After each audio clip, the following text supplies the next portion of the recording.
Good afternoon, everybody. I'm so excited that you're joining us today for the 18 steps to a full pipeline, which isn't that what we all want?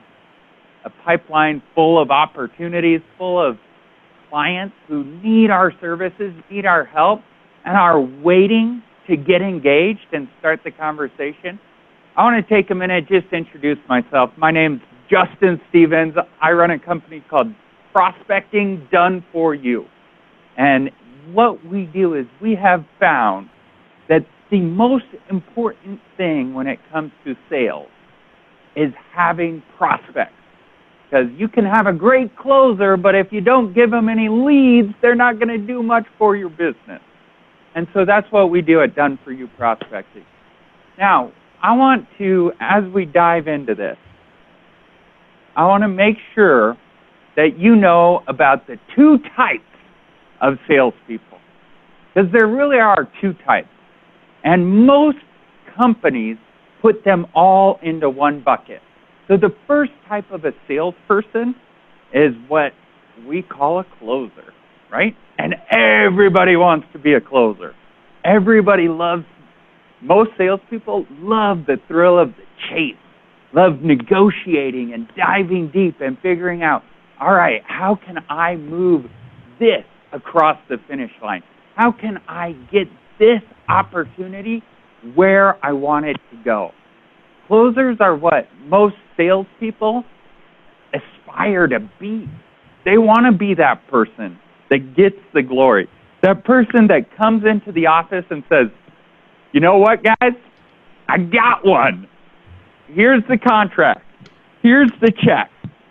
Closers have fun, right? And they love it.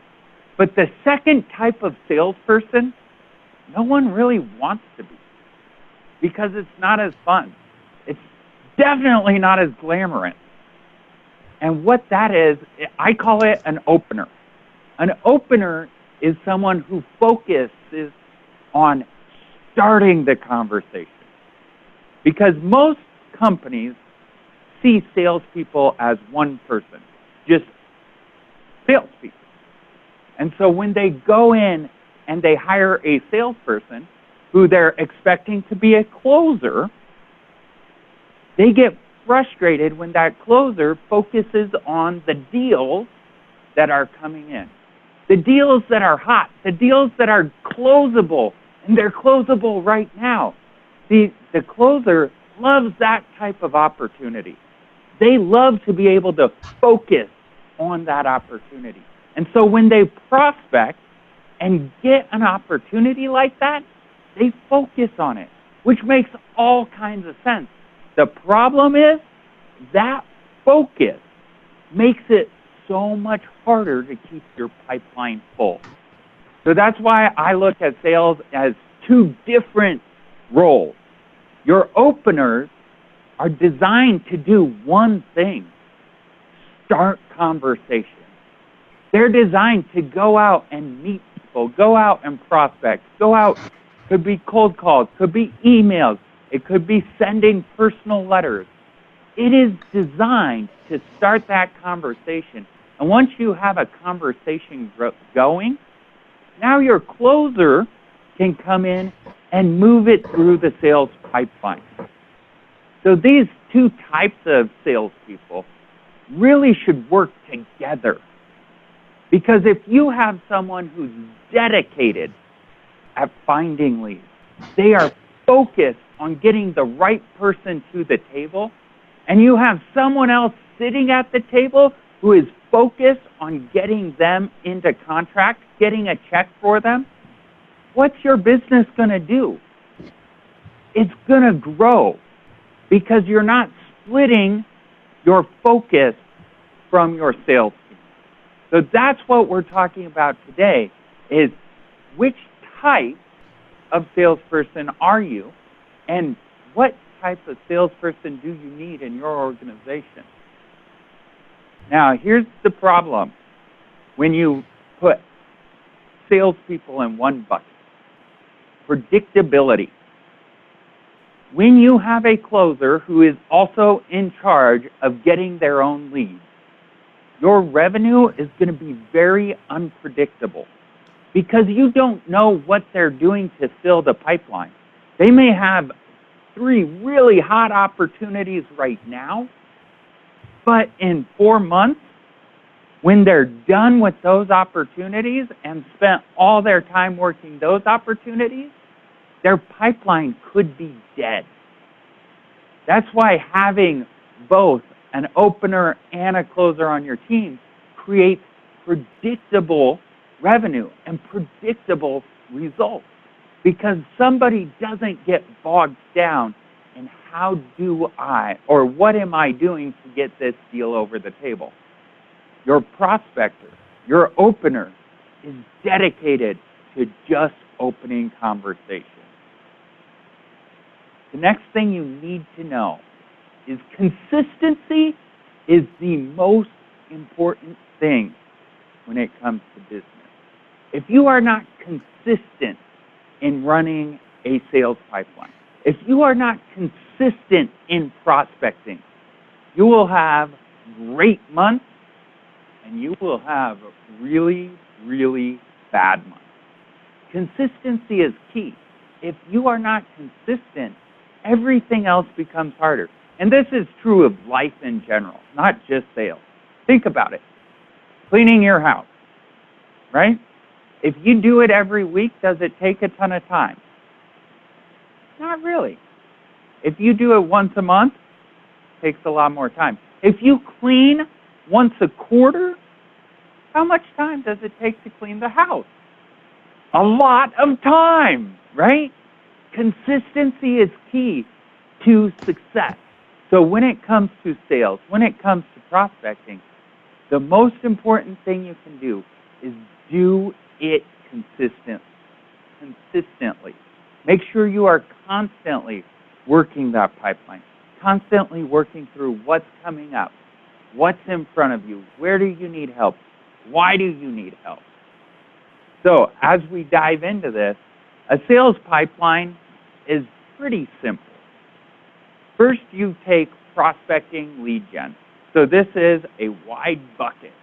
Let's talk to as many people as we can and figure out, are they qualified? And that narrows it down, because we'll have a lot of conversations with people who are not qualified. Once you find someone who's qualified, now you take them through the steps to see if they are qualified enough to make a proposal for. Once you get them a proposal, now it's into negotiation. How do we get them to commit to us? After negotiations, it's commitment and then the sale. So a pipeline is designed, it's a system designed to take you from, hi, my name's Justin, great to meet you, to a closed piece of business. That's what a pipeline is. And it is a system that you can replicate. The most important part of any business is replication. If you can't teach someone to do what it is you're doing, chances are your business is not sellable or scalable. You've got to be able to build a system to train someone, to transfer your knowledge from up here to the next generation, to the next team member, to the next person who's going to be working with you. And so that's why we focus on building a pipeline. So that's what today is all about. How do we build a pipeline that is going to generate leads and move those leads from, hi, my name's Justin, to a closed check, to a closed piece of business? Or the prospecting pipeline is full of people you don't really know, or you know very, very loosely. The sales pipeline is full of people who are interested in what you sell. They're interested in what you do. The sales pipeline is built on the relationship that you have with your prospect. It's very much like tennis. In tennis, you score a point when the ball is in your opponent's court. So on the sales pipeline, we're constantly building the relationship, getting to the point of who and what do we need to do to take this to the next step. So that's why when it comes to your sales pipeline, when it comes to what you're doing, you've got to focus on the relationship. So this sales pipeline is not a standard, this is the next step, this is the next step, this is the next step. There's some general buckets that we move people through on the sales pipeline, but it is entirely built on that relationship. What do we need to do to continually move people through this pipeline? What do we need to do to get the ball in their court so that we can have a conversation and get where we're trying to go? So the first thing I want to do is work with you on building out your sales pipeline. So, yeah, if you can get back to work, that'd be great, right? So what I want to do is we're going to take about 10 minutes and we're going to do a breakout session where we're going to build out what are those general buckets in your pipeline that you've got to fill in order to close business, right? What are the general buckets that you have to move people through? So before I let you loose, I'm going to give you an example. This is one of my clients who is pretty freaking awesome. And what we do is we take people through new prospects. This is someone, they say, hey, I've got this opportunity coming up. Hey, we've been thinking about doing this, right? They've taken it from, that's interesting, to, oh, I might need that, right? They started the conversation. Next, once we know they're open to that, we look at, is this a possible project for us? Because not every project's a good fit for what you do. One of the most important things you can do when it comes to building your business is figure out what's a good fit and what's not. Anybody ever done a piece of business that was not a good fit? Right? At the end, you're like, oh my Lanta, why did I let them pay me money to do that? That was a really bad idea, right? So even though we've got prospects, they might not be possible projects. The other thing we're looking at when it comes to possible projects is, do they have a compelling reason to change? Do they have a compelling reason to do something different? Are they willing to invest to change it, right? You can have someone who needs help, they've got big problems, but don't have any money. Anybody ran into that scenario, right? I know I certainly have. On the flip side, they could have plenty of money, but just don't care enough to invest in what it is you do. So you've got to figure out, do they have a compelling reason to change? And are they willing to invest to make that change? The next step we look at is, do we need to put together a quote? The quote needs finished.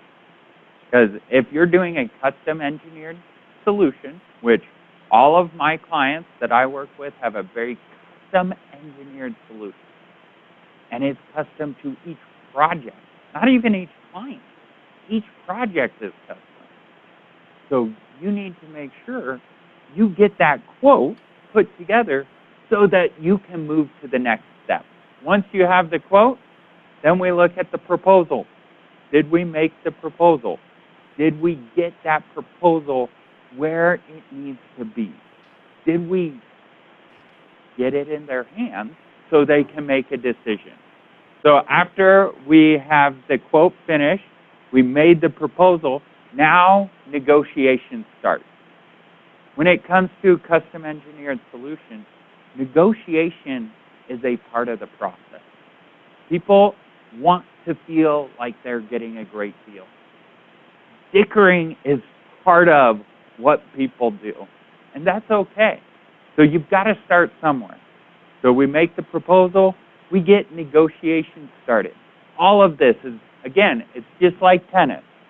You score when the ball's in their court. So you've got to constantly be putting the ball back on them. Best way to do that is ask great questions. Okay? Once you get through negotiation, that's where the down payment comes in. Right? That's when they've committed to you and we are ready to move forward. We also have a category called long-term projects. The sales cycle that we work in is between 12, 18, 24 months long. When you're working through a project like that, with that long of a sales cycle, it's helpful to have a long-term project because you may uncover an opportunity that's 2, 3, 4 years down the road that you want to keep top of mind. And so that's what we put into these long-term projects. Generally, it's someone we have a relationship with. They've already bought from us, but this project isn't going to be for a while. So we keep track of it so that we can continually move these deals through the pipeline. Now, we use a software system called Pipedrive, which is awesome. I'm a big fan of it. I get the question a lot of what is the best CRM, right? And here's the simple truth. The best CRM is the one you use. So it doesn't matter what software you use. It doesn't matter if you use software. You could use a notebook. You could use Post-it notes or 3x5 cards. I don't care. The important part is you have a system. You've got to have a system that you're working people through. So I want to take about 5-10 minutes and group discussion, talk about what are the buckets that you take people through when it comes to the sales pipeline. Who are the prospects that are interested in buying? Because we built out these buckets, right? Now, who's interested in buying from you right now that you know of?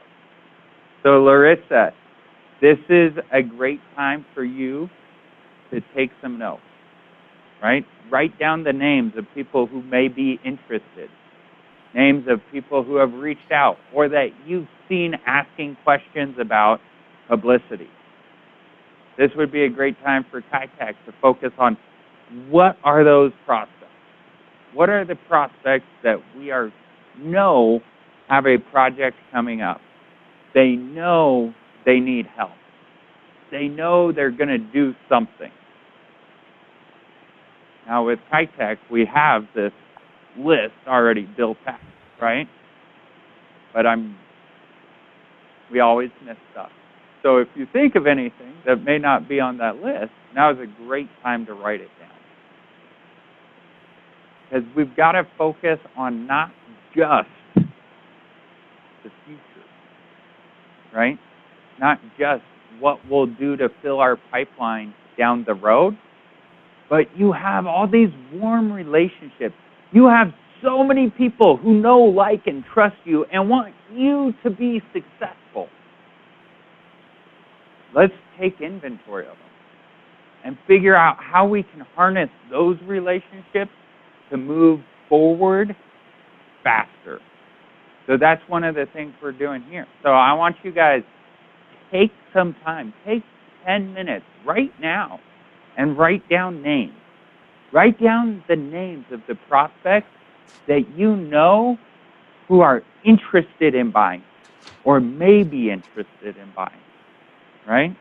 We can always figure out if they're qualified or not in the future, but we have to start somewhere.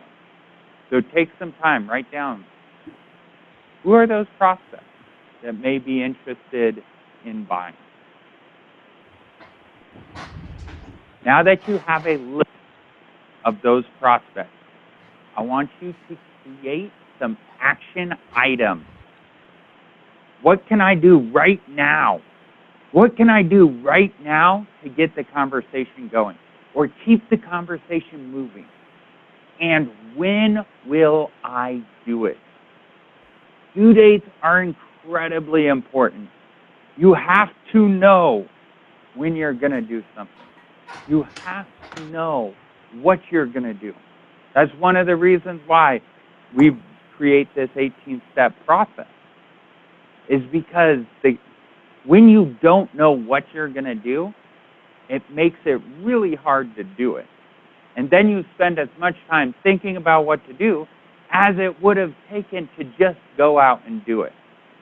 So I want you to right now think about those names. Think about the names that you just wrote down who are potential prospects that we want to start the relationship with. Or we've already started the relationship and we want to move it forward. Think about those names. Write them down. What are your action items? Now, on this one, I'm going to take 5 minutes. I want you to really do this. Really put down some action items and due dates. All right, so you've got your action items and your due dates. See, here's when it comes to sales and your sales pipeline. You should always run it off due dates because that is the trigger to remind you of when to do something. Most people trust their mind, which our minds are amazing things. The only problem is we can only think about between 5 and 7 things at one time, which means if you're expecting to remember what to do with 10 prospects, you're not going to, right? That's one of the reasons why a system like this is so important.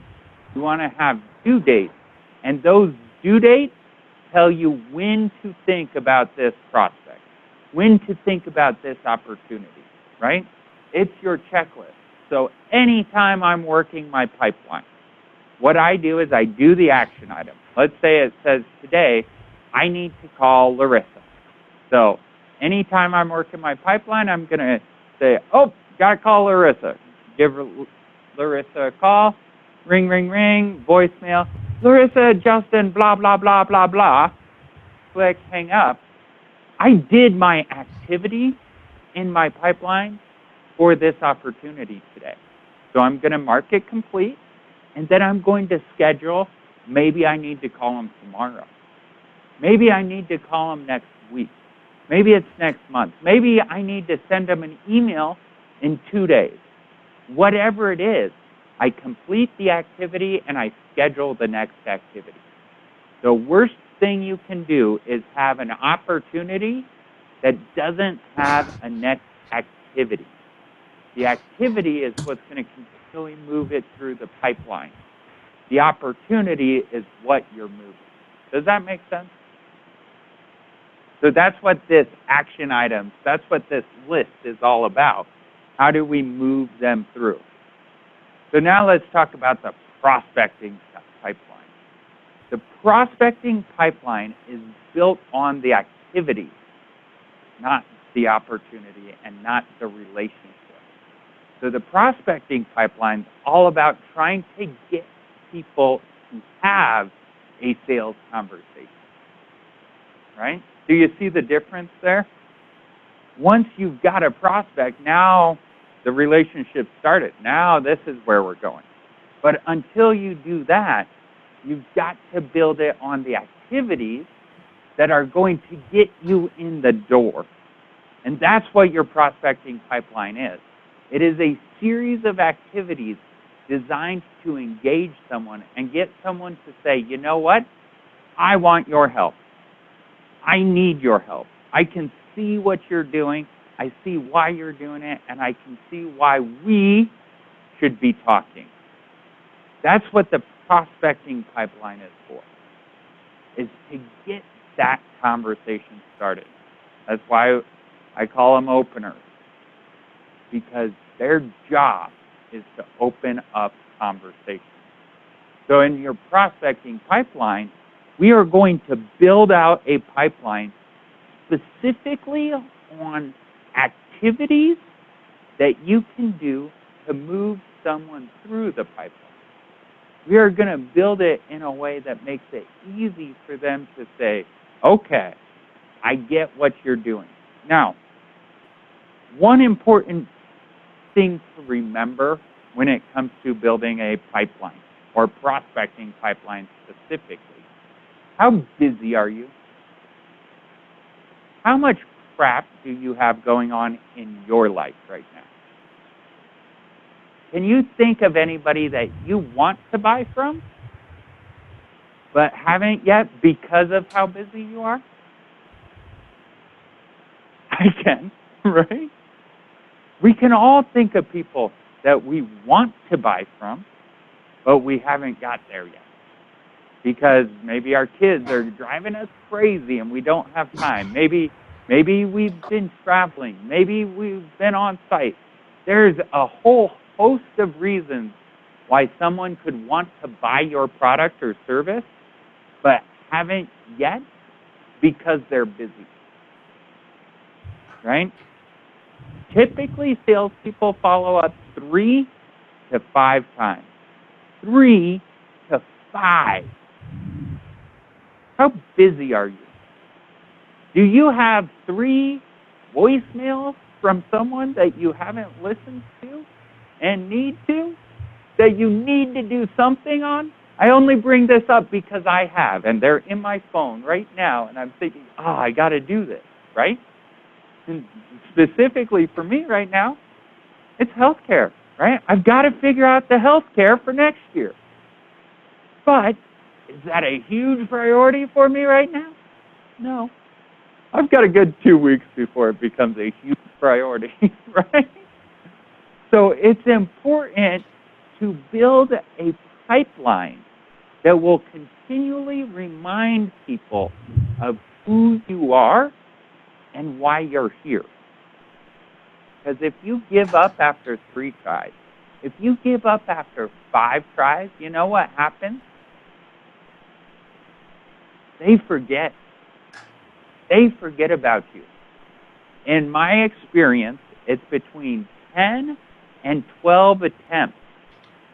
10 and 12 attempts that people finally start to recognize who I am, and I start getting appointments because I've still been following up. Because most people think if I just ignore this person enough, they'll go away. Right? It's true of a lot of businesses when it comes to salespeople. So our prospecting pipeline is designed to not let them forget who we are. So, as we're going through this, I want you to build out your prospecting steps. What are the steps that you are going to take someone through to make sure you're getting your stuff done, right? What are those steps that you'll take people through? So I want to show you an example, and then I'll give you some time to work through yours. So these are the 18 follow-up steps, the follow-up sequence that we use here at Prospecting Done For You. So the first thing we do is we invite them to connect on LinkedIn. We want them to recognize us. We want them to start seeing us over and over and over. Second thing we do is a cold email. Cold email saying, hey, this is Justin. I help people who are frustrated with this. Who should I talk to? Right? Very basic. We do not try to get in-depth. Second, now we do a follow-up phone call. After the follow-up phone call, we send another email. And we space these out probably between 3 to 5 days, maybe a week, so that we're continually following up. Now, how you space these out will also depend on the length of your sales cycle. So if your sales cycle is super short, then you don't want a ton of time between these steps. You want to keep them pretty succinct. If your sales cycle is like a lot of people I work with, 12, 18 months, we want to space them out so that they're going to remember us when this type of project that we help people with comes up. So after the email, we'll send another LinkedIn message or a Facebook message, right? We want to get a hold of them where they're at, not where we're at. That's key. If you try to get everybody to come to where you're at, you'll lose people. Go to where they're at. So LinkedIn message. After that, a handwritten note. Let me ask you, do you have any notes maybe on a bulletin board, on your desk, on your fridge that someone sent you and you put it out just because you don't get handwritten notes very often? Right? Happens all the time. Next, another phone call. After that, send a fax. A fax. How crazy is that? Exact same content as an email, except you fax it to someone. How often do you guys get faxes that are actually targeted and look like they're meant for you? Not very often. Do you think it would stick out if someone sent you a fax? They're like, half of them would be like, we have a fax machine? This is crazy, right? But you want to do something that makes them stop and say, holy cow, I don't even know where they found our fax number. I want to have a conversation with those people. After that, lumpy mail. So lumpy mail is not a handwritten letter. It's something tangible. So for prospecting, done for you, we are a funnel, right? And what we do is we sit on top of your closers and get more leads down to your closers. So for our lumpy mail, we're having designed a custom funnel that we will send people in a box. And when they open that box, it will have instructions on exactly what to do with it, how to, it's this whole demo, because I don't want to go into all that right now. But do you think they'd pay attention? Because they're going to be so thrown off by what the heck is this, that they will pay attention. They'll try it. They'll go do it. So you want to have something lumpy. It could be a book. It could be the biggest book you can possibly think of, right? You could get a flip chart and turn it into a book. Anything. I've got a client that I'm talking to one of their engineers. I think you guys might know him. His name's Casey. I'm talking about having him engineer a conveyor belt.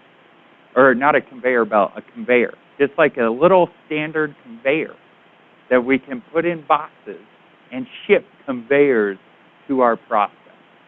Like a little tiny miniature conveyor. And we sell conveyors. Do you think that would open a conversation? Right?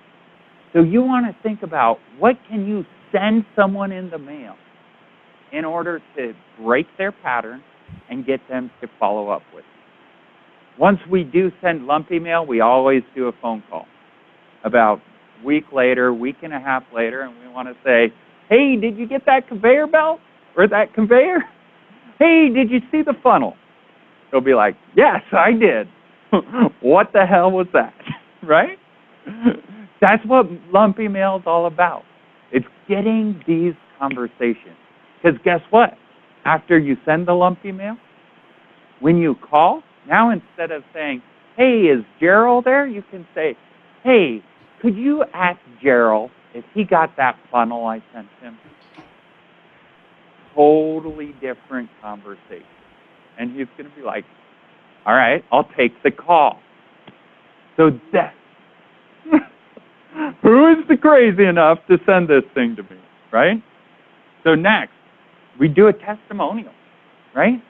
We get a testimonial through email, and we send it to them. Then we do another phone call, then an email, then a phone call, then an email, then a written letter.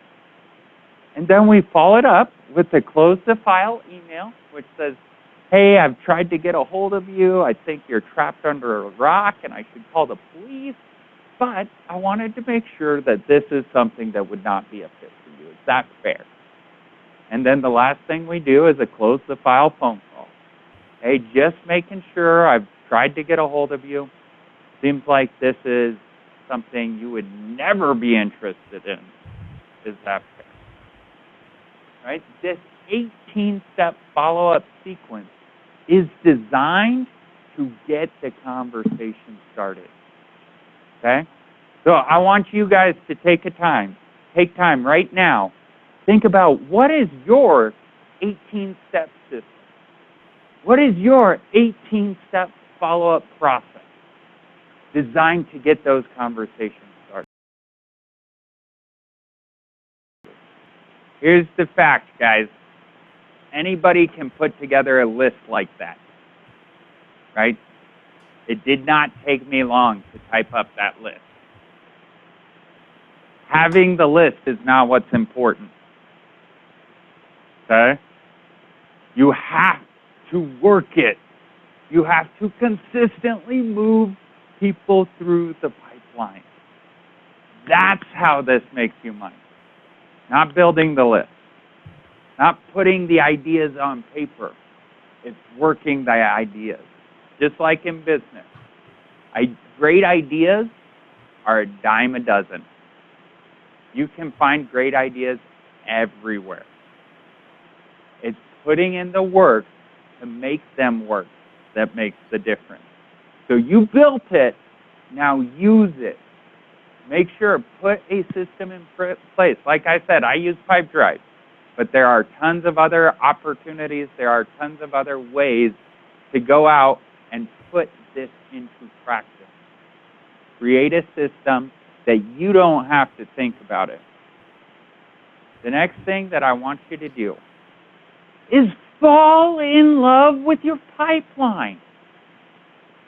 Every time I look at my pipeline, I think, oh my gosh, look at all those millions and millions of dollars just sitting there waiting for me to follow up so that when they're in that painful moment, when they need me most, they think of me.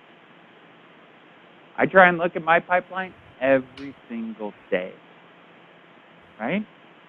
Because that's what's going to generate cash flow.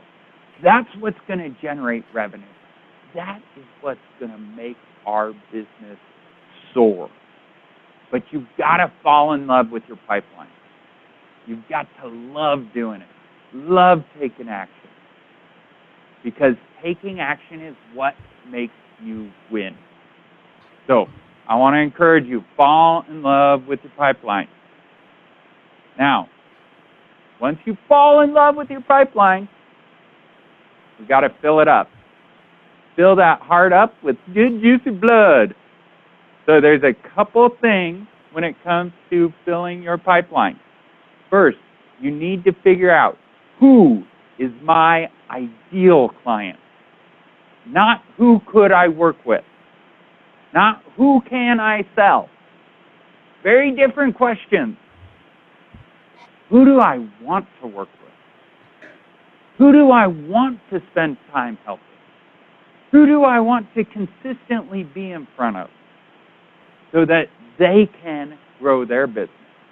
So, a couple things I look at when it comes to an ideal client. First, what type of business are they? What do they do? For me, if I don't enjoy what my client does, it makes it really hard to go out and prospect for them.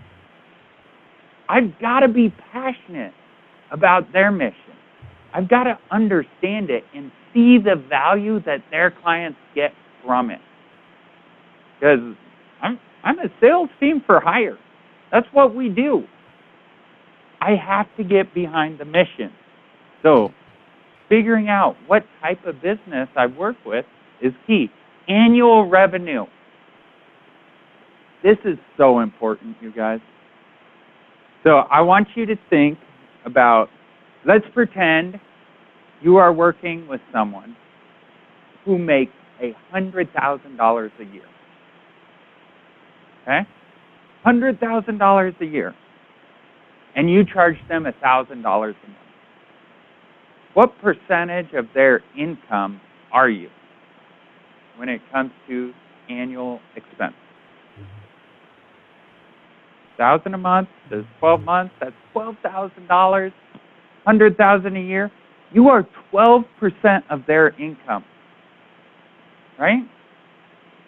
Now, if instead of focusing on a business of $100,000 annual revenue, you focus on a business of $1 million, right? Not a big difference, but you went from 12% of their annual revenue to 1.2%. Which is easier to spend?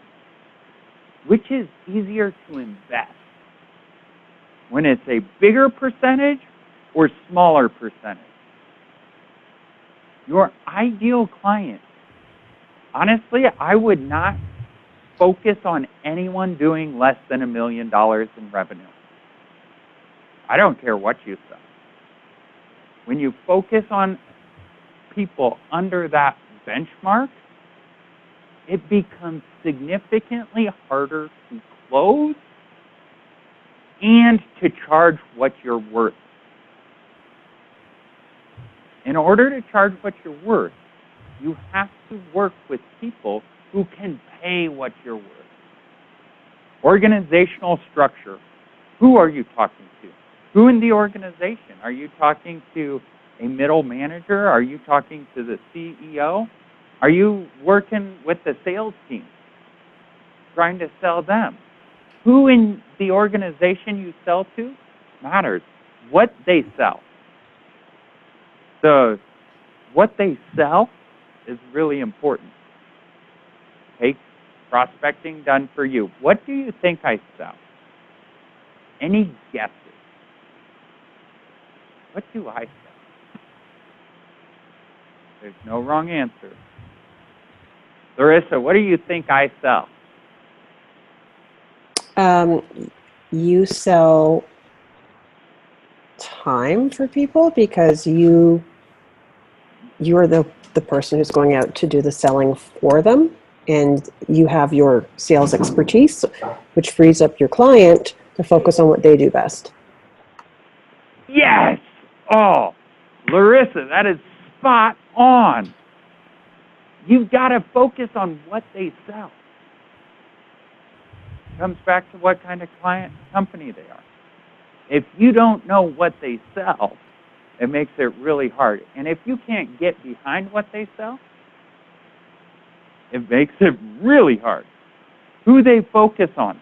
Who's their ideal client? Who's your client's ideal client? How do we make an impact there?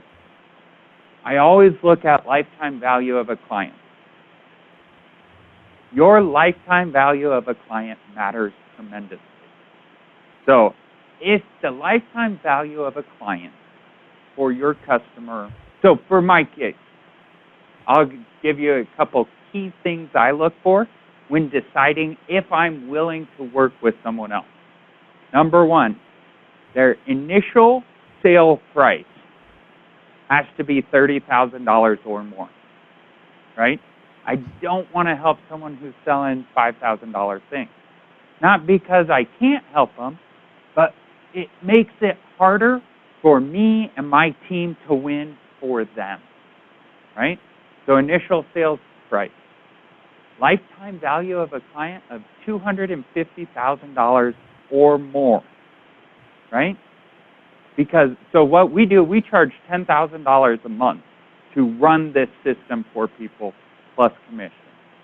So if you're charging $10,000 per person or per company a month, at the end of a year, that's $120,000.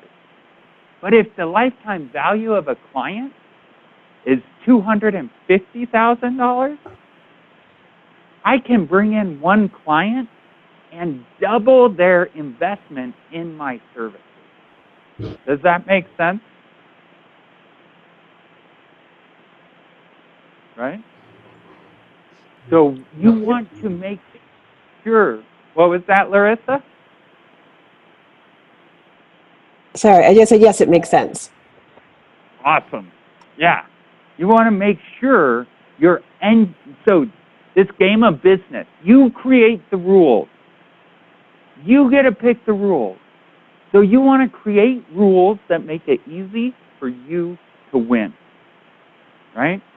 That's why I look at this metric, the lifetime value of a client. Because if I don't, it makes it so much harder for us to win. And when I win, my client wins. It's a win-win situation. If I lose, they lose. Or if they lose, I lose. We either win together or we don't. So you've got to engineer it that way. Second thing, or another thing I look at is what market do they sell to? Everybody on the face of this earth sells to either the health, wealth, or relationships market. Health is, will this product make me healthier? Will it make me feel better? Give me more energy, stuff like that. Relationships, will this improve my relationship with my kids? Will it improve my relationship with my spouse, with my friends? Or wealth, will this improve my checking account? Will it improve the bottom line? And of those three markets, when I'm picking an ideal client, I only sell into the wealth market because that's where you can get what you're worth. Because selling health or relationships is much, much, much more difficult because it's not as quantifiable. So in the wealth market, it's very quantifiable. So who do you want to focus on? Health, wealth, or relationships? There's no right or wrong answer, but you have to pick one. So next thing I look at is how do they sell? There's three ways to sell. You can sell as a commodity. In the commodity world, when you're selling as a commodity, you are basing price on what the competition charges. So for example, gas. You're driving down the road, two gas stations across the road from each other. One has $3.29, one has $3.31. What do you go to? It depends on the person and how easy they are to get into. But, right? Am I right or am I right? But it's based on price. That's how they price their resource, their service, not by what it does, but by what the competition does. Mass market. Most companies sell to mass market. What mass market is, let's pretend you're going to have someone build you a house. We all want new houses, right? How fun is that? So they're going to build you a house. So you go to a general contractor and you daydream and you visualize this huge mansion and where you're going and what's it going to do and where's it going to be and yada, yada, yada, yada, yada. The general contractor goes to the electrician, the framer, the sheetrocker, the plumber, the concrete guy, goes to all the people who are going to need to work on this project, gets a bid, marks it up 160%, comes back to you and says, this is what it would cost to build your house. In the mass market, price is determined by the cost of goods sold. Price is determined by how much it will cost you in order to do this. So the last market you can sell to is called the premium market. In the premium market, price is dictated by the result you get. Okay? It's not dictated by competition. It's not dictated by anybody else. It's not dictated by how long it will take you to do it. It's dictated by the result you get. Okay? So the premium market, that's how I sell, and that's who I sell to. Because I want people who want the result, not to pass on the service or the product. So you want to pick, who is that for you? Then I also look at job titles. Who are the right people that I need to talk to? Where do they hang out? Right? Once you get some of this information, once you figure out some of this stuff, it's so much easier to go out and do it. And then the last thing I look at is, what content do they consume? What do they listen to? What books are they reading? Because if you don't know all of this stuff, it makes it really hard to go target this person. So before we build any sort of prospecting list, we've got to clearly understand who we're prospecting to. If you don't know who you're prospecting to, it's really, really hard to find them. Trust me, I have done that. Prospecting for the sake of prospecting is not fun. I have also done that. Okay? Don't just go start taking action. Take time and really think through, who do you want to sell? Okay? Who is that person? And who do you want to be interested in buying? Okay? Your ideal client is what your business is built on. Another thing I want to encourage you to think about is, how many offerings do you have? The more offerings you have, the harder it is to sell them. The harder it is to get someone to buy. Because now, not only do you have to have a conversation of, hey, should we work together? But it's also, hey, how should we work together? What do you need? Where is this going to be, right? So you want to make sure, especially when you're starting out, you focus. You focus on one offering. I always recommend focus on one thing until you're doing $1 million in revenue. Once you get there, now you can diversify. But honestly, I'm not skilled enough to diversify before that, right? I need focus. It makes it easier on me, and it makes it easier on my prospects. So what are you doing?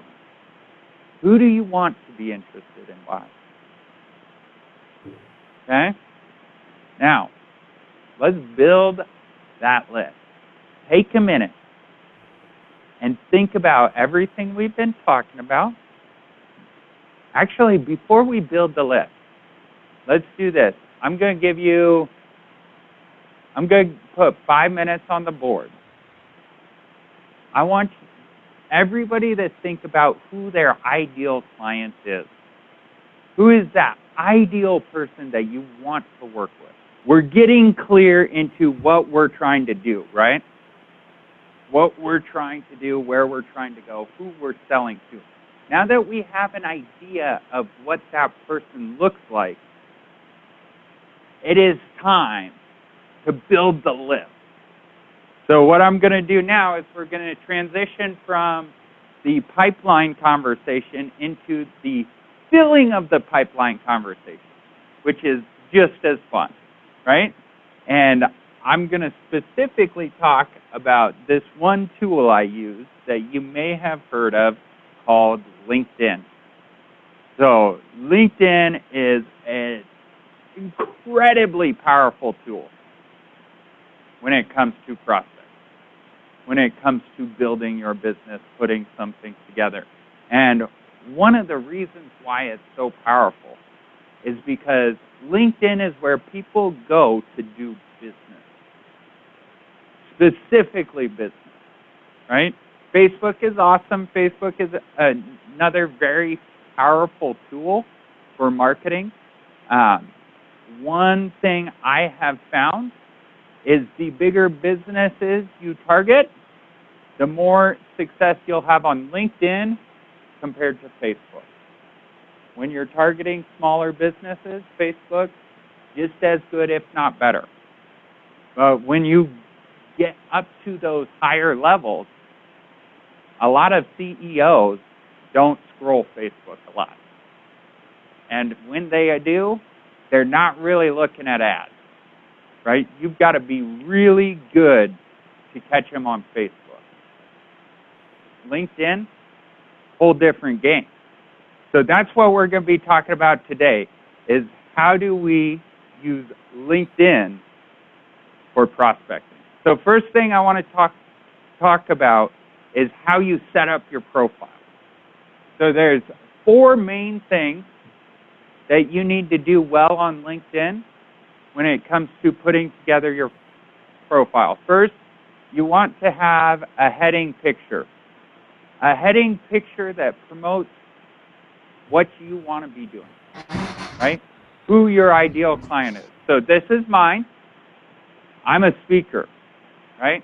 I like to be in front of the room. I like to impact people in a mass impaction from the front of the room. That's why I picked this picture. Next, your profile picture. And I'll show you another example here in a minute. Your profile picture, you want to be more about you. This snip was kind of blurry, but you can see here it's me. It's a different angle from that same event, having fun. Fun is, anybody who knows me knows that fun is very important to what I do, right? I want fun to be involved. So if we're not having fun, I don't want to be there. Just to be totally transparent. I can do anything if we're having fun while we do it. Hence, I do a lot of prospecting, but I make it fun. And so, you want to make sure your profile picture demonstrates who you are. That's why I'm laughing, because it's fun. Next, this area right here, under your name, you have a segment that lets you talk about what you do. You want it to be engaging, but you don't want it to exactly describe what you do. Like salesperson, right? Doesn't really tell anything about what I do. Or owner. There's no strategic advantage to having that be the descriptor right under your name. You want it to be something that people would say, what exactly does that mean? So for me, I picked sales automation, pipeline management, sales management, and empowerment. Empowerment, that makes no sense. What does that mean? So I want it to be to cause curiosity, to click on my name and look at my stuff. Okay? So you want to set this up. This statement right here is designed to do one main thing, cause curiosity, to get them to explore who you are at a deeper level. And then so those are the top 3. The next one that's really important is your bio. How you set up your bio matters. A lot of people treat their bio as a sales pitch. And I'll show you an example. One of my friends, and I should reach out to him and see how it's been working for him. But this is how I set my bio up. Because until you are doing $10 million in revenue, $10 million, people do not buy your products or services, they buy you. They buy the owner of the company. Until you're doing $10 million in revenue, they buy you. And so what you need to do is start the conversation not on what you sell, but who you are. So that's why I set mine up this way. So you can go to my LinkedIn profile and see these are the things I focus on and how I rate myself right now. This morning, I got a message from someone who wanted to connect, who said, hey, I was going through your profile, and I specifically liked where you said, he literally sent this in a message. I could show you.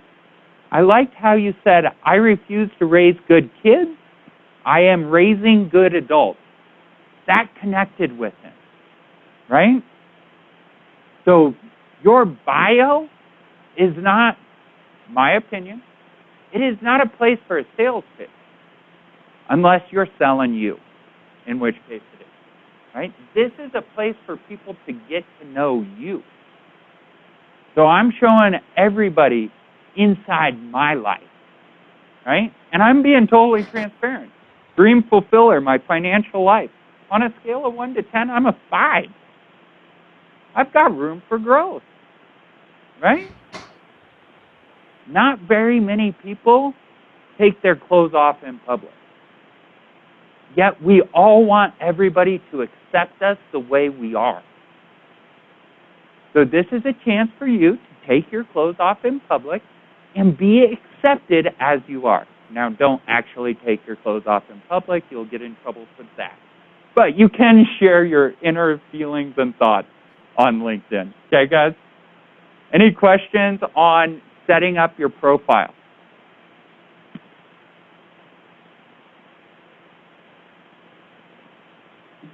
Okay. So, now, when it comes to LinkedIn, being in the news feed is awesome, right? Where people can scroll and find you. That's good, that's important, you should be there.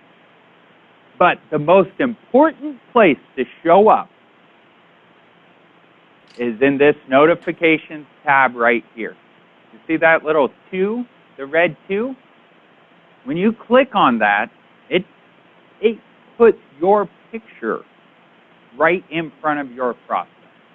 So we talked about who our ideal client is. On LinkedIn, you're allowed 30,000 connections, right? 30,000, that's a lot of connections. You should focus on getting your ideal clients connected, whether you know them or not.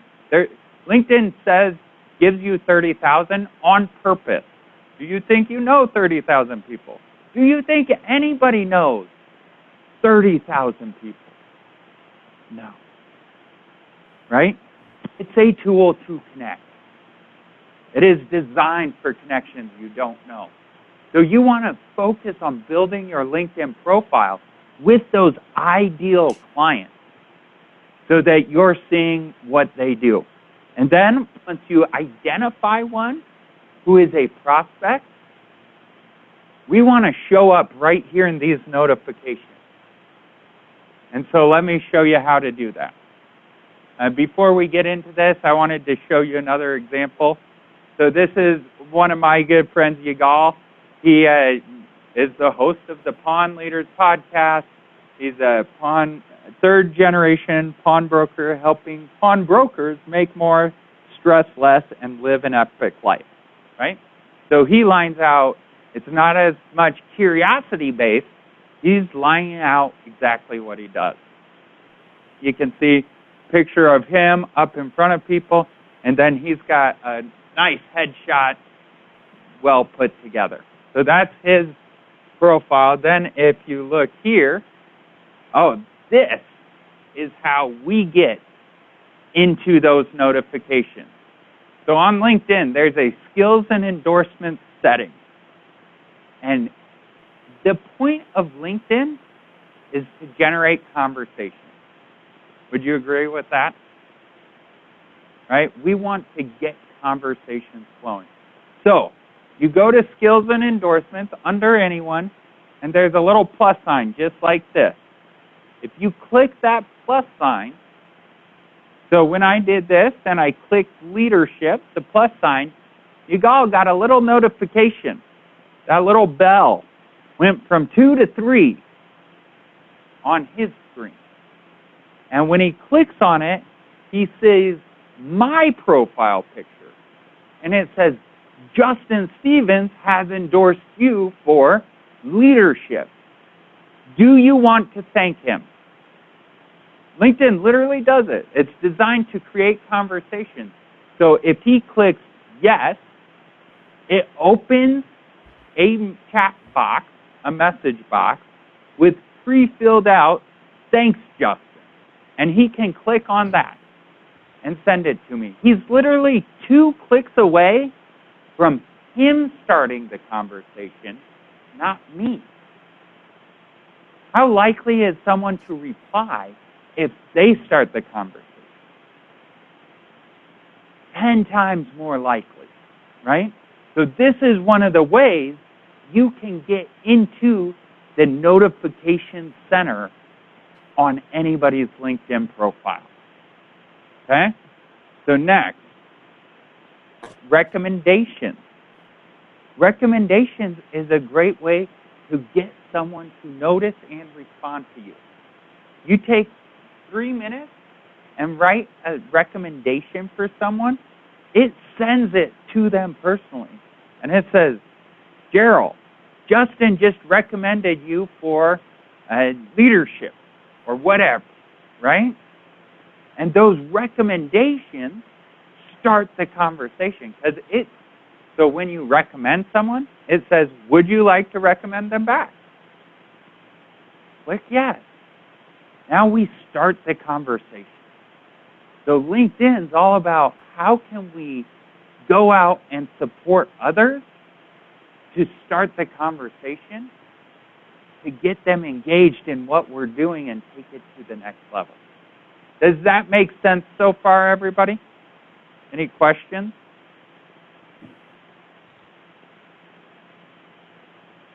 Going once.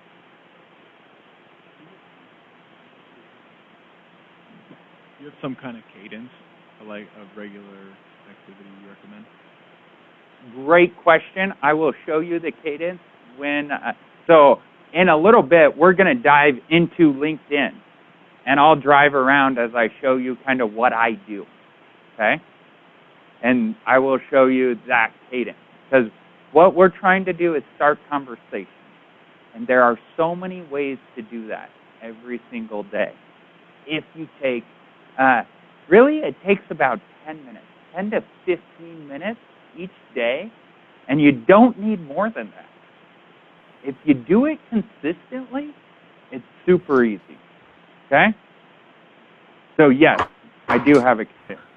The other way you can show up in someone's notification, there's an area where it says articles and activities. Anytime you like someone's content, just hit the like button. Your beautiful face shows up right next to that notifications tab. Hey, Justin likes you. This is true on LinkedIn and Facebook, by the way. Like, if you want to get a conversation started with anybody, just like their content continuously. After about a week, there's people who have been following me and liking my content. I put way more effort into reaching out to them, engaging with them, helping them, even though I know they'll never, well, I shouldn't say never, they probably won't do business with me, and they're not my ideal client, but they've taken an active interest in me. And I've heard this from many, many influencers. Yeah, I remember when you started following me, right? They remembered when I started following them, and you can't even see that, right? So a great way to show up for your prospect is go to the activities, the articles they put out, and engage with it. Hit the like button. Hit the comment button. Here, if you click See All Activities, when you click See All Activities, it'll take you to everything they've done. The comments they've made on other people's stuff. Replies they've made to other people's stuff. Stuff they've shared. Stuff they've posted. And you can sort by different stuff. So I'll go see all activities. I'll go to posts, and then I can easily scroll down and engage with the last 3 or 4 posts they've made. I can like them. I can comment them. I can get that conversation started. And this is a great way if you've had someone who's ghosted you, someone who's like, hey, yeah, I could really use your help.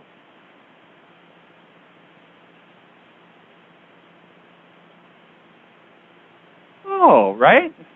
When they ghost you like that, when they ghost you, go engage with their content. Because do they think they know who you are? Do you think they know what you're thinking about? When you follow up with someone, you don't have to say, hey, I sent you that proposal. Did you get a chance to look at it? They immediately know when they see your name that you sent them a proposal and that you're expecting something, right? So engaging with content is a great way to bring your name top of mind without saying, hey, did you get that proposal? Hey, did you see what I was doing there? That makes sense? Everybody get what I'm saying here? Yeah. All right. So now, let's dive in to using all this, because I think that is where we are at right now. So with that said, I am going to grab my computer and come right here. And Larissa, what are you thinking as I'm going through all this? Any thoughts? No, I'm just thinking I've been dabbling in LinkedIn, but I haven't really dived in. So this is making the wheels turn. Awesome. Okay. I'm going to be showing you guys all kinds of my secret behind the scenes gold. It's gold. All right. So we go to LinkedIn. Okay. When you're in here, the first thing I want to do is go to this notifications tab. So on notifications, Gerald asked, hey, what's your cadence? How often are you doing stuff, right? So every day I go into notifications, I can see who's commenting on stuff, and it'll show me stuff like this. Congratulate Shark Marketing for starting a new position. So click say congratulations, and then I'll click send, congrats on the new role, and then it gives me this option of a GIF. And I always do something fun like this, right? So now I'm sending them a congratulations and a little GIF of people having fun, whatever, right? So here's another one. Adam Dundley starts a new position as software engineer. Say congrats. Because here's what's going to happen. We go say congrats. Again, I make it fun, but that's my personality, right? Some people might not be as woo as others of us, and that's okay. Do you. You do you. So then you go through and you click and engage. So here's another one. See who's celebrating. You scroll down. Look, I've got 5 people that I can wish happy birthday. So I click say happy birthday. That's fun. That's fun, right? And all I'm doing is starting conversations. Now, people will come back and say, hey, thanks. Hey, wow, this is awesome. Hey, I clicked on your profile. Because what happens is people do click on your profile.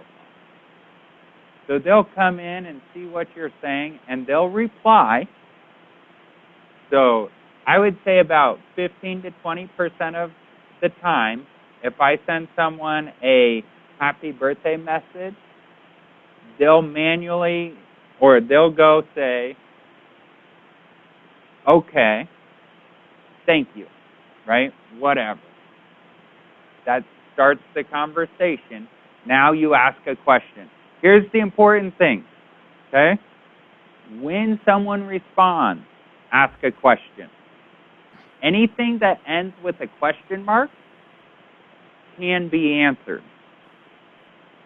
If you don't end it with a question mark, if it's a statement, it's really easy to say, wow, cool, right? Without responding.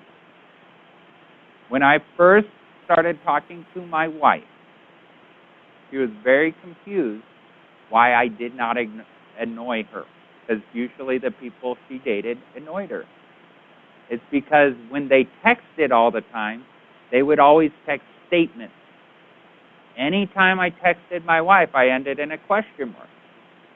A question mark keeps the conversation going. Get great at using question marks. That will keep people engaged. And it's great for finding your wife. So, side benefit. Hey, sorry, Justin, can I jump in for 2 seconds? Please. Okay, just wanted to, because when you were saying going through the notifications, so I just went along with you, right? And there's someone who had an article about, they do all the boutique hotels here, because I also, I do weddings. And so I just did a little was the first person to like and to comment. And I'm telling you, within 2 minutes, the head of the company just emailed me. Hey, Larissa, just saw your comment. It's a great spot for you. Please come visit soon. Copying his assistant here in case you need anything from us. That's the power of LinkedIn. Boom. Larissa, thank you for sharing. That was awesome, right? And all you did is invited them to think about you, right? Oh, that is awesome, Larissa. I love it. So that's notifications. That's how we get there. Now, I want to go to this search, and let's look at how can we find prospects? How can we find the right people to put in our pipeline? So what I'm going to do is click People from the search bar, and now I'm going to click All Filters. Here you can say, okay, what kind of connection? First connection is someone who is already connected to you. So if you want to look through your connections, you can search through that. I'm going to click Second Connection. I just want to look at my second connection. I could also look for connections of certain people or in certain areas. So let's pretend I'm looking. We just moved to Florida. I'm looking in Orlando, Florida. All right. Now, do I look for a current company, past company? Do I want a specific industry? So if I type food and beverage here in industry, right? Because we do a lot in the food and beverage space. All right. Now I can scroll down, languages, schools, anything on this contact interest, services, and here I can do job titles. So let's say I am looking for second connections who are plant managers or plant managers. And I don't know what this will turn up, but let's hit apply. No results found. So one thing I want to do is clear the second connection because I'm not connected to a ton of people down in Florida. So you can see here's Harry Perry at LKQ Corporation, Lou Fernandez at TNT Supplements. Here's a plant manager at Nizcan America, Florida Natural Flavors, Florida Natural Growers, Florida Finest Linen. So you can see there's a number of people here who are plant managers. Now there's another tool I use called Seamless.ai. So Seamless.ai, this puts this Find button right here. So I'm going to click Find, and then I'm going to click View. What Seamless AI does is it's artificial intelligence that goes through and searches all of the internet for this person's contact information, for what they do, right? So now I know the name, I know he's a plant manager, and you can see right here, it's researching. So it's going to research a whole bunch of information. Once it's done, it gives me, here's his email address, here's his phone number, the website of the company. Ooh, interesting, Cooley City, Washington, USA. So the company is located in Cooley City. So let's click on his name. Oh,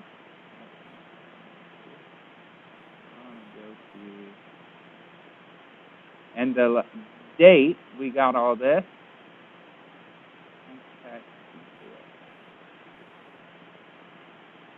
So here you can get all the different company details and everything on this company without manually doing all of that research. All of his personal feeds, Google, Facebook, Twitter, everything that they could find on the internet, I now have access to, just because I found his name. See how powerful that is?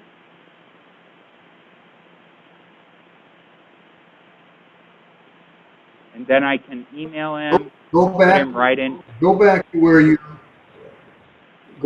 you added, you put in the seamless AI. Yeah, okay. So I'm back in LinkedIn. Seamless AI has a Chrome extension. So that's where I'm finding this. So in LinkedIn, let's pretend I want to find Harold Perry stuff. I'm going to click Find. Okay. And then I'm going to click View. And it's going to open up the Seamless AI webpage, homepage. So now I've got Harold. So you can see this company is headquartered in Chicago, Illinois. And if I go here, I can click on,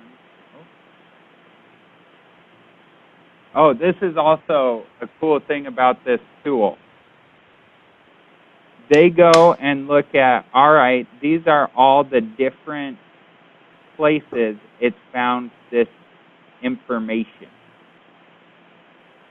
So their certainty on how close this is to reality is 100%.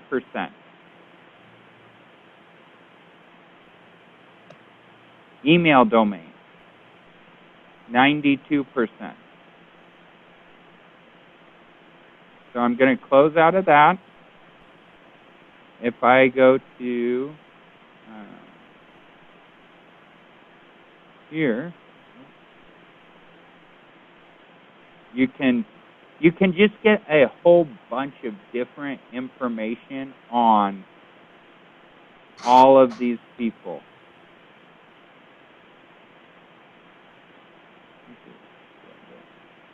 So when I go to contact details, then if I go to this one, it lets me copy it, and now I can email Harold directly without doing any more research than that. Makes it really easy to get the right contact information for your prospect. So let's click Facebook. Let's go to Harold's Facebook.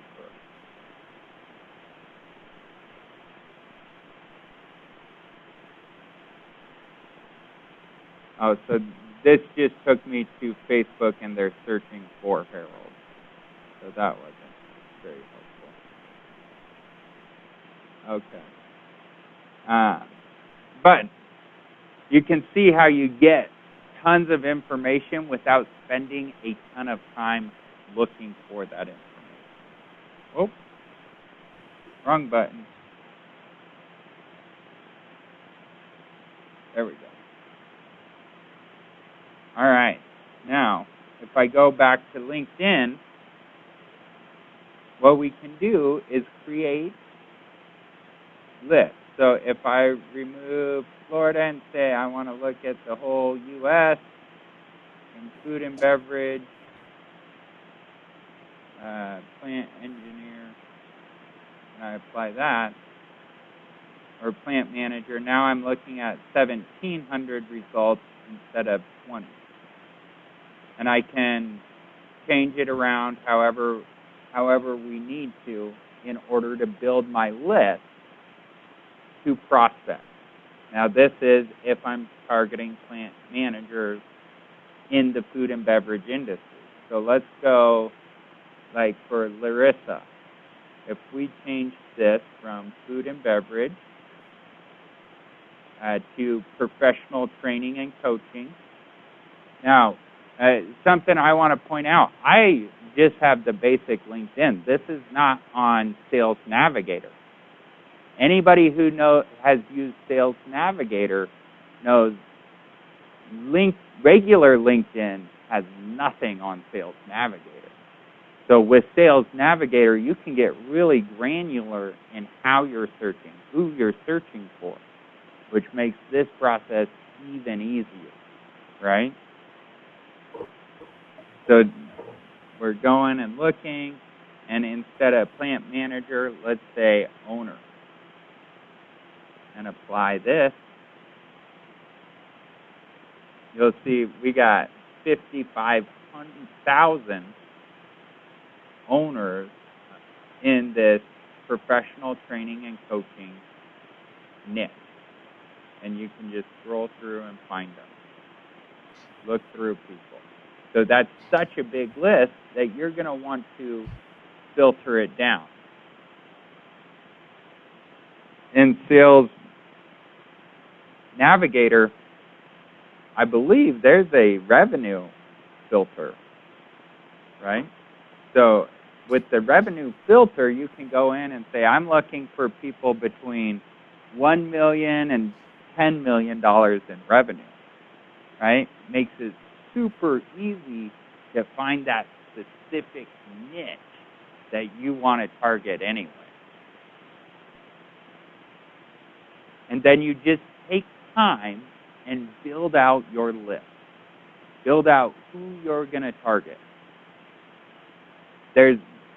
So this is one way to fill your pipeline. One way to find people, put them in. Another great way to fill your pipeline is trade shows, right? So I know at High-Tech Automation, we go to a couple trade shows a year that have a lot of prospects walking the floor because they're looking, they have a problem they need to solve. So, for example, Larissa, thinking about what you do, for coaches and consultants. You could go to an event, Funnel Hacking Live, right? Funnel Hacking Live is an event where you could get a booth and go there and prospect and be like, listen, this is what we do to help people.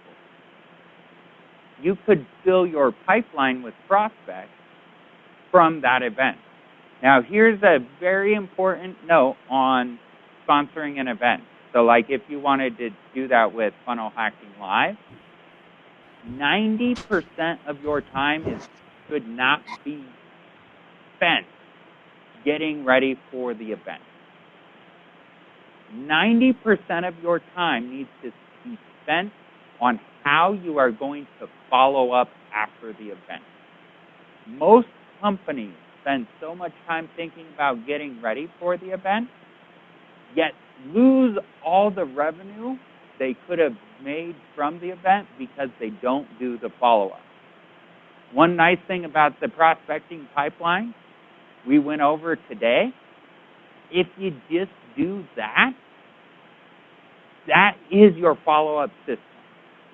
So now you just plug people in, right? You go, you get 100 leads, you know exactly how to follow up with them because you have a system. You don't have to wonder. So that's something I'd recommend. Look at live events as a place to prospect. Personally, I go to a lot of events because I can show up, I can meet people, talk to people, collect their information, and follow up on the back end.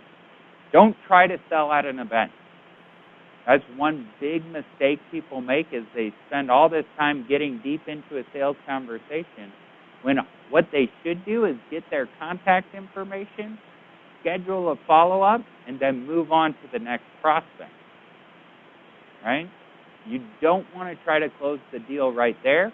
You want to start the conversation so later down the road you can close the deal. Does that make sense, guys? Yep. Awesome. So there's one other thing I want to show you when it comes to LinkedIn on how this is my secret formula for getting engagement, right?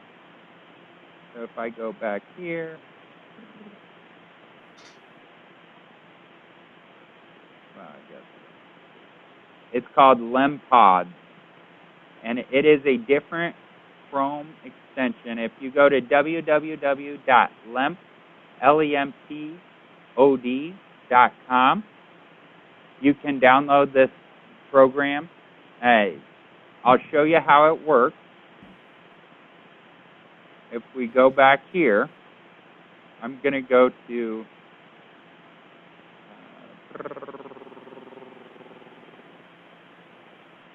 right here, this post. So I posted this about 7 hours ago. Okay? I've gotten 485 views on it, 53 likes, and 34 comments, right? And I did that because once I posted it, I can go here and say copy, link to post. Then I go to this LempPod Chrome extension, and you can be involved in as many pods as you want. I go here and I post the link. Now you see this says you have to wait 18 hours before engaging a new post. You can only engage a post once a day. But you click Add Post. I'm in these two groups, Post and Pod. Oh, so this is a post I already did. But you can see what it does is all of these people are also in this pod. They've said, hey, I'm willing to engage with your stuff if you're willing to engage with my stuff. And so without ever logging into LinkedIn without doing anything, all of these people liked and or commented on that post. When I clicked add post, they just started engaging with it. And so how LemPod works is you can be in a pod for free and just see how it works. If you want to get engagement on your pod, it costs $5 a month per pod. So if you're in 50 pods, it would be 5 times 50. What's that math? 250, something like that. And so for 250, if there were 50 people in each pod and you're in 50 pods, that's whole kinds of big numbers.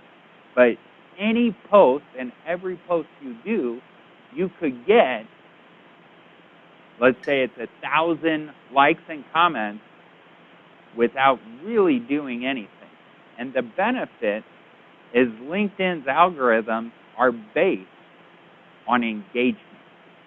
So if your post goes up and starts getting engagement immediately, it goes further. They put it in front of more people because they're saying, hey, people like this content. Right? And that way you can get your message out to more people. And it is also based off of who's engaging with it. So you want to be careful to pick people. So I'm in groups with other sales trainers and coaches, which is awesome because I get a bunch of sales training and coaching people engaging with my stuff, and all their connections who are seeing this are also potential clients. So for Gerald, Robert, Jim, you guys are going to want to find, I don't even know if there'd be one for the food and beverage industry, but you could create one, right? You could, yeah, there probably is. But if not, you could create one and then invite other people in the food and beverage industry. And now you have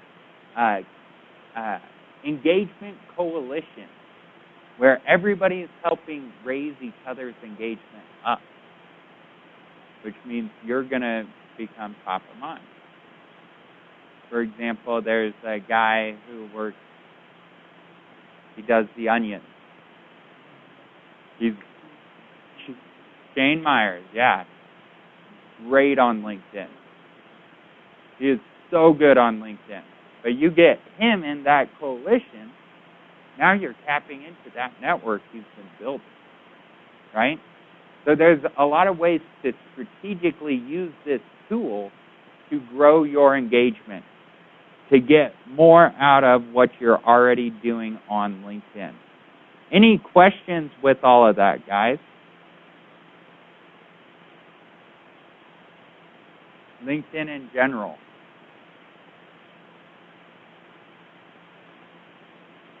Yeah? I didn't realize that they had pods that you could do this with. Yeah, so the pods are not specifically, you can only do them on LinkedIn, but they are not a LinkedIn product, right? It's something someone else went out and made and created. So that's why you won't find it on LinkedIn websites, but it is powerful. So with what you do, Larissa, like go out there, get in a bunch of pods, and every post you make on LinkedIn will make it look like you are a freaking rock star because of how many people engage with you immediately. Does that make sense? Yep, totally makes sense. And so this, I could see, Larissa, LinkedIn being a huge tool for what you do and how you work with people and how you help people. Because it is powerful. And one thing I really like it is you don't have to spend a ton of time on it. I do like 20 minutes a day, maybe. I'll go do my post. The next day, I comment. The other thing I would highly recommend, whether it's Facebook, LinkedIn, Instagram, whatever, always re-engage with the people who engage with you. Because that immediately doubles the amount of comments you have on a post. Right? And so when you're re-engaging, that increases the reach. And to be perfectly transparent, nobody cares about how great your stuff is. If you build a better mousetrap, no one will beat a path to your door. No one. Right? If you want to win in business, you have to recognize we are no longer in the information age. We are in the attention age. Whoever gets the most attention wins. So you've got to build a way to get the attention. That's why the 18-step process that I do for my clients works. That's why LinkedIn works. That's why people build these massive followings. Is because it's not about what you do. It's about who pays attention to what you do. Right? So with that said, I will wrap up and say what we do at Prospecting Done For You is we do your prospecting for you. Right? It's a very clever name. So clever I thought of it myself. Right?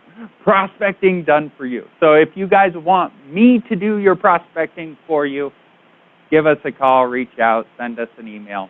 We can have a conversation. We do not take on everyone because I want to engineer this company to win. So if we're not a good fit, that's fine. But it does start with the conversation.